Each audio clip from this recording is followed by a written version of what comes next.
నమస్తే, welcome to సనాతన ధర్మం. ముస్లింల ఆస్తులను పరిరక్షించడానికి వక్ఫ్ బోర్డులు ఉన్నాయి. మరి సనాతన ధర్మానికి సంబంధించి దేవాలయాలకు సంబంధించిన భూములను పరిరక్షించడానికి ఏం బోర్డులు ఉన్నాయి, ఏంటి అనే దాని మీద మాట్లాడుకోవడానికి ఈరోజు మనతో పాటు ఉన్నారు శ్రీ జగదాంబ త్రిశక్తి పీఠాధిపతి, సనాతన ధర్మ ప్రచారకర్త బ్రహ్మశ్రీ బెనారస్ గురూజీ గారు. సార్ నమస్తే. సార్ నమస్తే అమ్మా. ఎలా ఉన్నారు సార్? బాగున్నానమ్మా. సార్, ముస్లిం ఆస్తుల పరిరక్షణకైతే వక్ఫ్ బోర్డు ఉంది. ఇప్పుడు దేవాదాయ భూములు చూసుకుంటే మాత్రం ఎవరు పరిరక్షిస్తున్నారు, అసలు ఏమిటి అనేది కూడా లేదు. ఇటు వక్ఫ్ బోర్డులు ద్వారా చూసుకుంటే భూములేమో ఇంతకింతకి కొండకు కొండ అన్నట్టుగా పెరిగిపోతూ ఉన్నాయి. ఇటు దేవాదాయ భూములకు సంబంధించి చూస్తేనేమో అసలు ఉన్నవి తరిగిపోతూ ఉన్నాయి. ఏంటి అసలు దీని మీద? ఇక్కడ మనం ముఖ్యంగా దీనిలో మనం ఆలోచన చేస్తే కనుక ప్రభుత్వాలు దీని మీద పెద్ద పాత్ర పోషించాయి అని చెప్పుకోవాలి. అది ఏ ప్రభుత్వం అయినా కావచ్చు. గతంలో పరిపాలించిన ప్రభుత్వాలన్నీ కూడా వారి యొక్క ఆస్తుల వృద్ధి కోసం పనిచేశాయా? ఇప్పుడు వక్ఫ్ బోర్డు అనేటువంటిది ఇక్కడ ఉన్నది అంటే ఈ ధర్మము పక్క దేశం నుంచి వచ్చింది తప్ప మొట్టమొదటిగా ఇక్కడ లేదుగా. సో దానికి ఇక్కడ ఆస్తులు అసలు ఎలా ఉంటాయి? ఇప్పుడు మీరు పక్క దేశం నుంచి వచ్చారు అంటే ఇక్కడ ఆస్తి ఎలా వస్తుంది? మీరు కొనుక్కుంటే వస్తుంది. కొనుక్కుంటే ఇంత కొండలు కొండలు కొనేంత పరిస్థితి మీరు వాళ్ళకి కల్పించారా? లేకపోతే అంతగా అమ్మేసేటువంటి ప్రాధాన్యత హిందువులకు వచ్చిందా? ఇప్పుడు ఏదైనా కష్టం వస్తేనే కదా మనం ఏదైనా ఉన్నది ఏదో అమ్ముకుందాము, ఆ కష్టాన్ని రూపుమాపుకుంటాము అనేటువంటిది. కాబట్టి అట్లా చూస్తే కనుక పూర్వం హిందువులందరూ బాగా కష్టపడేటువంటి వ్యక్తిత్వం వాళ్ళు, ఇప్పుడు కూడా అలాగే కష్టపడేటువంటి వాళ్ళు. మరి ప్రతి చోట కూడా మీరు ఆలోచన చేస్తే ప్రతి చోట కూడా దేవాలయాల్లో కూడా వారి మతానికి సంబంధించిన వేరే వారి మతానికి సంబంధించినవి కొన్ని ఆ పక్కనే ఒక దర్గాగా కనిపించడం ఇలాంటివి కూడా ఉంటున్నాయి. ఇప్పుడు మన దేవాలయంలో వాళ్ళు అసలు సంబంధించిన మతానికి సంబంధించిన చిహ్నాలు ఎందుకు వచ్చాయి? రావు కదా.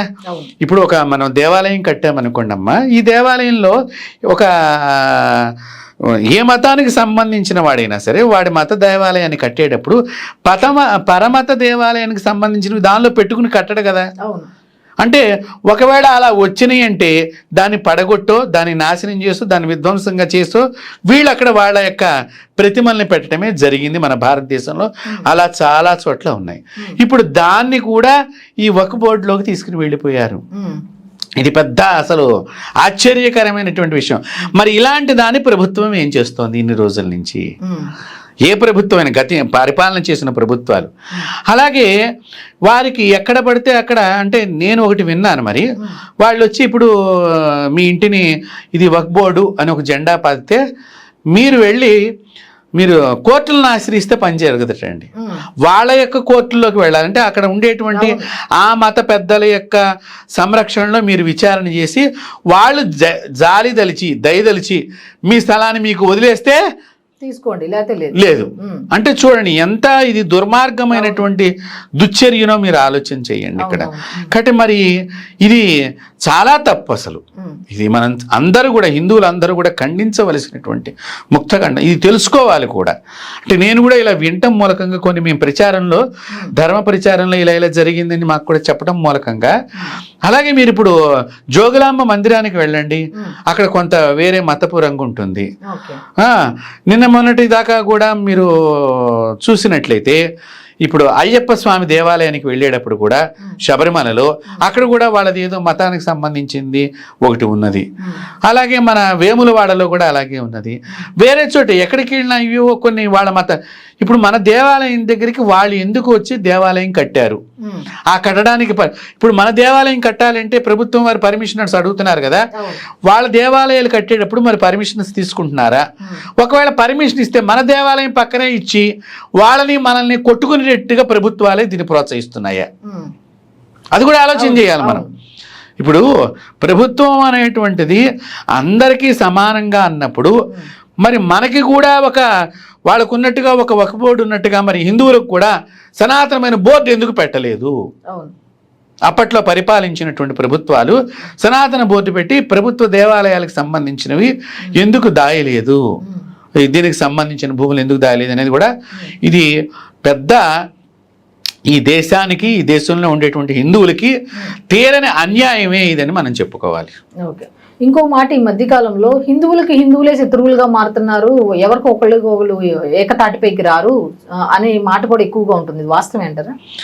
వాస్తవము అంటే ఇప్పుడు చూడండి, మన హిందువుల్లోనే కాదు, ప్రపంచంలో మిగతా మతాల్లో కూడా ఇప్పుడు హిందువులది ఒకటే మతం, మనకి ఇక్కడ హిందువులమే. ఇప్పుడు మిమ్మల్ని క్షమించామనుకోండి, నా సపోర్టరు, ఓకే, మీరు చేసిన పని తప్పు అని నేను గట్టిగా ఖండించాను అనుకోండి, నేను మీకు వ్యతిరేకి. అప్పటి నుంచి నాకు నువ్వు వ్యతిరేకంగా ఉంటూనే ఉంటావు ఎక్కడికి వెళ్ళినా. ఇలాంటివి జరగటం మూలకంగా హిందువుల్లో అనైక్యత భావన కొంత కనిపించి ఉండవచ్చు. రెండవది, అవతలవాడు భయపెట్టో నయానో భయానో తాయిలం లాంటి డబ్బులు, బంగారం ఇలాంటివి ఇచ్చి వాడికి సపోర్ట్గా చేసుకుని ఇక్కడ ఉండేటువంటి వాడిని ఆ పనికి వినియోగం చేసుకుని ఉండవచ్చు. హిందువుల్లో అనైక్యత అనేటువంటిదని కాదు, ప్రపంచంలో ఒక మనిషికి భేదాభిప్రాయాలు చాలా ఉన్నాయి, ప్రతి మతంలోనూ ఉన్నాయి, హిందువుల్లోనే కాదు. కాకపోతే ఇక్కడ ఉండేటువంటి వాళ్ళకి ఇక్కడ మనం అట్లా ఉన్నాం అనేది కనిపిస్తుంది. పరాయి దేశం వెళ్ళినప్పుడు దేశాలకు కూడా పట్టలేదుగా. మీరు ఆలోచన చేస్తే నా దేశానికి సపోర్ట్ చేయకపోతే నీ మీద యుద్ధం చేస్తానని మాట్లాడుకుంటున్నారుగా. మరి ఇప్పుడు ఆ దేశం నిన్నేం చేసింది అంటే నీ మాట వినకపోతే యుద్ధం చేస్తా. కాబట్టి ఇలాంటి వాటి వల్లనే కానీ హిందువుల్లో కూడా అనైక్యత రావడానికి గల కారణాలు, మొదట్లో హిందువులందరూ కూడా సనాతన ధర్మాన్ని పాటించేటువంటి వ్యక్తులే. కాలక్రమంలో మార్పులు సంభవిస్తూ ఉంటాయి. అలాంటి మార్పుల్లో కొద్దిపాటి అనైక్యత ఉంటే ఉండవచ్చు. దాన్ని మనం భూతత్వంలో చూడాలి. వక్ఫ్ బోర్డుకు సంబంధించి ఏ విధంగా వాళ్ళ భూములు పెరుగుతున్నాయి, మన భూములు తగ్గుతున్నాయి అనే విధంగా వాదనలు జరుగుతున్నాయి కదా. ఇటువంటి వాటిని ఖండించాలంటే ప్రభుత్వాలు ఎటువంటి చర్యలు తీసుకోవాలంటారు? చాలా మంచి ప్రశ్న అడిగారు మీరు. ఇప్పుడు ఒక దేవాలయం ఉన్నది. ఈ దేవాలయాన్ని ఇప్పుడు ప్రభుత్వాలు ఏమైనా కట్టాయా? కట్టలేదు. మరి ఆ దేవాలయం ఎప్పుడు కట్టబడి ఉన్నది? దానికి ఒక చరిత్ర ఉన్నది. అంతేకాకుండా ఆ దేవాలయానికి నిత్య నైవేద్య కైంకార్యం నిమిత్తము అంటే భగవంతుడికి రోజు ప్రసాదం వంట చేసి పెట్టడానికి ఓ 10 ఎకరాలు, అక్కడ పనిచేసేటువంటి పూజారి గారికి జీతం నిమిత్తము ఇన్ని ఎకరాలు, అక్కడ మేళం వాయించేటువంటి సన్నాయి మేళం వాయిస్తారు ఒక కులం వారు. చూడండి, దేవాలయం ఇప్పుడు కూడా అన్ని కులాలని సమానంగా చూసిందమ్మా. మన కర్మ ఏమిటంటే ఈ రాజకీయ నాయకులు మనకి చిచ్చు పెట్టేటువంటి పనులు చేయటం మూలకంగా ఈ వ్యవస్థ ఏర్పడింది. ఎవరికి వారు, నేను అందరు రాజకీయ నాయకుల్ని మాట్లాడట్లేదు, కొంతమంది ఇలాంటి పుణ్య కార్యక్రమాన్ని కట్టుకున్నటువంటి వాళ్ళు. రాజకీయ నాయకుల్లో చాలామంది మంచివాళ్ళు ఉన్నారు, ఇప్పటికీ కూడా ఉన్నారు. మనం ఆ మంచివాళ్ళని మేము ఎప్పుడు కూడా ఎంతో ఆనందంగా గౌరవిస్తాము, వారికి ఎంతో ప్రేమగా మద్దతు కూడా మేము ఇస్తూ ఉంటాం. కాబట్టి ఇక్కడ ఏంటంటే ఈ దేవాలయానికి మేళం వాయించినందుకు వీళ్ళకి ఇన్ని ఎకరాలు, దేవాలయంలో పాత్రలు కడిగి శుద్ధి చేసేటువంటి ఆ ప్రదేశం అంతా శుద్ధి చేయడానికి పనిచేసేటువంటి ఒక కులం వారికి ఇన్ని ఎకరాలు, ఆ దేవాలయం పల్లకి మోసే వాళ్ళకి, దివిటీ పట్టే వాళ్ళకి, దేవాలయానికి అక్కడ పనిచేసేటువంటి ఒక్కొక్క వర్గానికి, ఇట్లాగా రాజులు జమీందారీ వ్యవస్థలో ఉండేటువంటి వాళ్ళు అప్పుడు రాజులు కానివ్వండి, చక్రవర్తులు కానివ్వండి, ఆ దేవాలయానికి ఆ భూమిని ఇచ్చారు. ఇప్పుడు ఆ భూమిని ఎంత కైంకర్యం అయిపోయిందంటే, ఎంతంత కబ్జా అయిపోయిందంటే కొన్ని వేల చదరపు అడుగులు అన్యాక్రాంతం అయిపోయింది. ఇప్పటిదాకా కూడా ఎండోమెంట్ డిపార్ట్మెంట్ దాని గురించి పట్టించుకోవట్లేదు. అది మన కర్మ. మరి ఎండోమెంట్ అనేది ఒక శాఖ ఉన్నది, దేవాదాయ ధర్మాదాయ శాఖ. ఈ శాఖ అసలు ఏం చేస్తోంది? ఎంతసేపు అక్కడ వాళ్ళు వివిఐపి దర్శనాలకు ఇచ్చే ప్రాధాన్యత తప్ప దేవాలయంలో పూజారిని సరిగ్గా పట్టించుకోరు. మీరు బాగా గుర్తుపెట్టుకోండి, దేవాలయంలో పూజారుల వ్యవస్థ చాలా బలంగా ఉండాలి. ఆ పూజారి ఎక్కడన్నా గట్టిగా అక్కడ ధర్మం ప్రచారం చేయడానికి వీలు లేకుండా అయిపోయింది. ఇప్పుడు దేవాదాయ ధర్మాదాయ శాఖ అక్కడ వచ్చే పూజారిని భక్తులందరికీ కూడా ధర్మ ప్రచారం చేసేటట్టుగా మీరు చెయ్యాలి అని ఎవరైనా చెప్తున్నారా? ఆ శాఖను పరిపాలించేటువంటి అధిపతులు ఎవరు చెప్పట్లేదు. ఇప్పుడు మన ధర్మం దెబ్బతింటానికి కారణం అదొకటి. రెండోది, అక్కడ ఉండేటువంటి దేవాదాయ ధర్మాదాయ శాఖ ఇంతవరకు కూడా దేవాలయానికి సంబంధించిన భూమి కోల్పోతే తిరిగి తీసుకొచ్చినటువంటి దాఖలాలు అసలు లేవు. ఇప్పుడు అన్యాక్రాంతం అయింది, మళ్ళీ దాన్ని తిరిగి తీసుకొచ్చాము అని లేదు. ఓకే. ఇంకొక విషయం, పైగా ప్రభుత్వాలు మారినప్పుడల్లా కూడా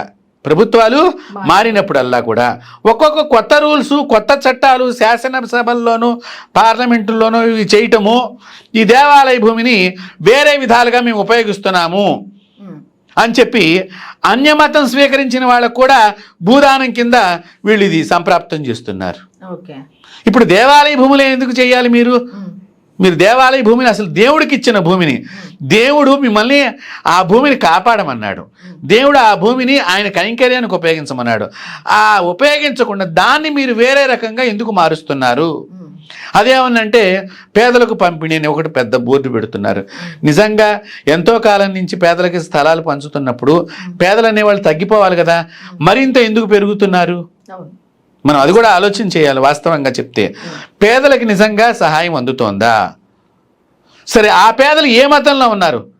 హిందూ మతంలో ఉన్న వారికే కదా నువ్వు ఈ హిందువుల యొక్క దేవాలయానికి సంబంధించింది ఇవ్వాలి, మరి వేరే ధర్మం వాళ్ళకు కూడా ఇస్తున్నారు కదా దీనికి సంబంధించినటువంటివి.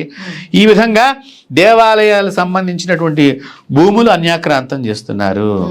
మరి ఇలాంటప్పుడు దేవాలయాలకు సంబంధించిన ఆస్తులు, బంగారం, నగలు, ఆభరణ రూపకంగా ఉన్నవి, అలాగే అక్కడికి వచ్చేటువంటివి అన్నిటినీ కూడా రకరకాలుగా రూటు మార్చి వారి వారి స్వార్థాలకి, వారి వారి గొప్పతనాలకి ఈ దేవాలయాల్లో మొత్తం అంతా కూడా లేకుండా డాక్యుమెంట్స్ను కూడా మార్చేసే స్థితికి వస్తుంది. అంటే ఇది ఒక దేవాదాయ శాఖదే కాదు, అక్కడ పనిచేసేటువంటి మొత్తం పాలక వర్గం అంతటిది కూడా అవుతుంది. ఇప్పుడు మనం ఈ యొక్క విషయంలో అందరినీ తప్పు పట్టాల్సిందే. దేవాలయం దగ్గర పనిచేసేటువంటి ప్రతి వ్యక్తి దగ్గర నుంచి ఆ దేవాదాయ శాఖ ఎంతసేపు వారి ఆదాయం మీద దృష్టి పెడుతున్నారు తప్ప దీన్ని కాపాడేమనేటువంటిది ఎక్కడా లేదమ్మా. కాబట్టి దీని గురించి సనాతన ధర్మ బోర్డు వచ్చి మనం ఏర్పాటు చేసుకుని ఆ బోర్డు దీనికి అసలు ఎంత ఉన్నది, దానికి కంచె వేసి దాని రక్షణ అనేటువంటిది తక్షణం చేయవలసిన పని. కాబట్టి ఇందు నిమిత్తం మనకి మన సంక్షేమ బోర్డు, సనాతన ధర్మ బోర్డు అనేది మనకు కావాలి, అవసరం, ముఖ్యం కూడా. థ్యాంక్ యూ గురుగారు. నమస్తే.